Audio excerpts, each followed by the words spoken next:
Hello.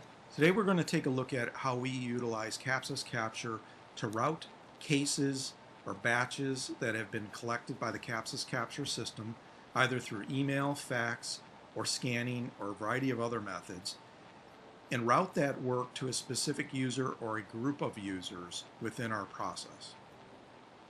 To do this, I utilize the CAPSYS Capture process designer and a component or QSX called batchfieldroute.net. So in this example, first thing I would need to do is inside of my batch process profile, I would want to create a field in which I can key in on and look for a specific value.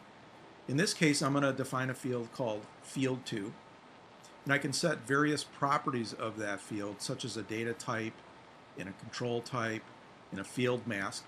But in this case, a string will do. I don't really need anything else. Then I also want to configure what's called the field behavior. Do I want this field visible? Do I want it required? Minimum, maximum length? In this case, I'll leave the defaults. But now what I'm interested in is I'm looking for the scan user, the credentials that logged into the application. That's the value I want to key in on and use that as a routing mechanism. So I'll go ahead and define that field by setting those attributes. After I've gone ahead and set it, that will be used inside a batch field route to key in on. I'm going to go ahead and hit apply and OK. Since I've already gone and defined a field in advance, I'm going to go ahead and delete this one. I called it scan user.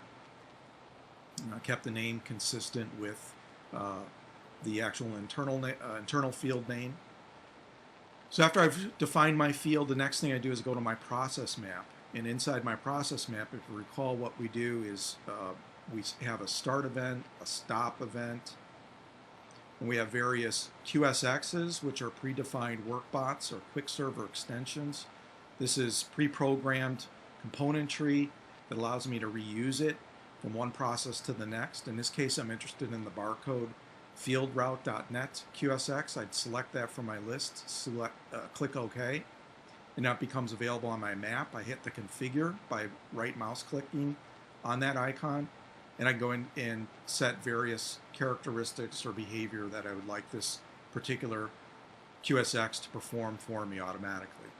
So since I've already gone through and defined this, I'm going to go back to the batch route example process rather than recreating it from beginning. And I've defined all of the batch field route characteristics to monitor. So I've selected the field I previously defined called scan user up here at the top. Then I've gone ahead and defined values that I'm desiring to key in on. So I'm looking for a user value of PES, JTP, and CAPSYS administrator. So to define a value, all I simply do is click on the add button, type in a value of a user's name, in this case test, and that's how I define a value to monitor. Again, I've already defined three, so I'm going to go ahead and leave those.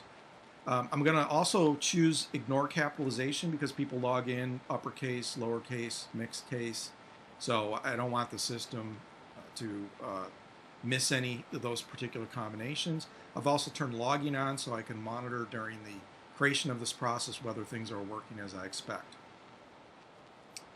The next step would be to use the process designer to draw lines to route work from one from the batch field route event to a specific queue. So I'm going to go ahead and delete these and reconnect them to show you what that process is like.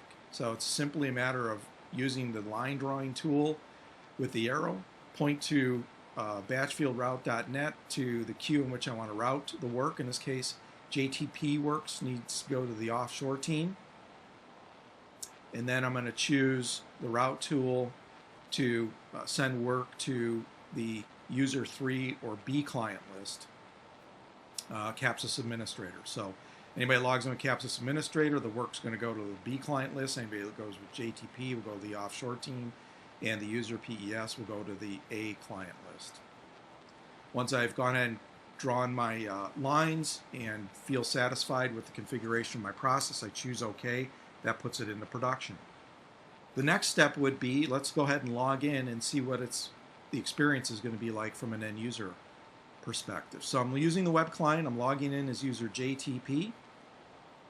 I'm going to go ahead and take a look at my home page, and you'll notice when my home page comes up that there's a new queue that has appeared on my screen called Offshore Team. And notice that the other queues do not appear.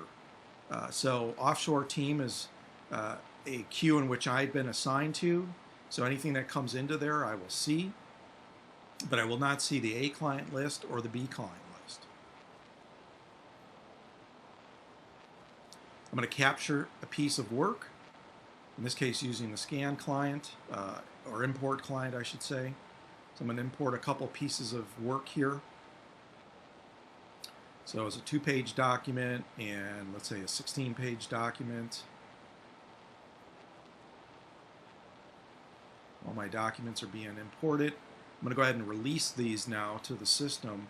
And what's going to happen now is the workflow engine is going to evaluate that my user credential was JTP, and the items should show up in my Offshore Team inbox. And sure enough, they have. So I have a case that I previously scanned in there before, and I have 2 new cases which we just scanned in or imported, and now have shown up in my inbox. So that's how we do batch field routing for the purposes of taking individual pieces of work and routing them to specific user or groups of users. And this is what it looks like inside of the client. Hopefully this tutorial has been useful and helpful in better understanding how CAPSYS Capture can be used in your particular business environment. Thank you very much.